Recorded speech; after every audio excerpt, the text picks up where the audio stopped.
மகா மேன்மையும் அருமையுமான வாக்குத்தத்தங்கள் 193.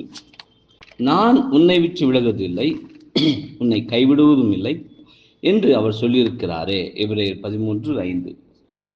நம்முடைய மேலான நன்மைகள் குறித்த விஷயங்கள் மீதே நம்முடைய பிதா தொடர்ந்து கவனம் கொண்டுள்ளார். நாம் கர்த்தருக்கு மிக நெருக்கமாக இருந்தால் நாம் விழுந்து போன ஆவிகளின் வல்லமையிலிருந்து பாதுகாக்கப்படுவோம். உண்மையில்லா தன்மையே நம்முடைய புது சிருஷ்டியின் நன்மைக்கு உட்பட்ட எல்லையில் அவர்களின் வல்லமைகளுக்கு கீழ் ஒப்புவிக்கும். ஒருவேளை கர்த்தருடைய போதகளின் விஷயம் போன்று நம்முடைய விடுதலைக்காகவும் உயர்த்தப்படுதலுக்காகவும் நம்முடைய மேலான நன்மைக்கென்று கர்த்தர் அனுமதியாத வரை அவர்களால் நம்முடைய சரீரங்களுக்கு எவ்வித தீங்கும் வன்மமும் செய்ய முடியாது.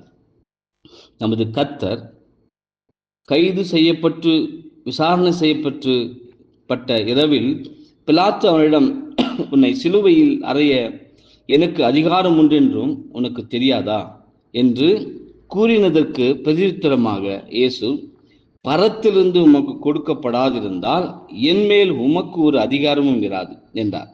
போதகரின் பின்னடியார்கள் அனைவருக்கும் கூட இப்படியாகவே இருக்கின்றது. தேவனுடைய கிருபையே போதுமானதாகும். பரலோகத்தில் இருக்கிற பிதா தம்முடைய மகிமைக்காகவும் நம்முடைய மேலான நன்மைக்காகவும் அனுமதியாத வரையிலும் நம்முடைய தலையில் உள்ள ஒரு மயிரும் கூட சேதப்படுத்துவதற்கு மனுஷன் வல்லமை அற்றவனானவன் என்பதே. ஆமென்.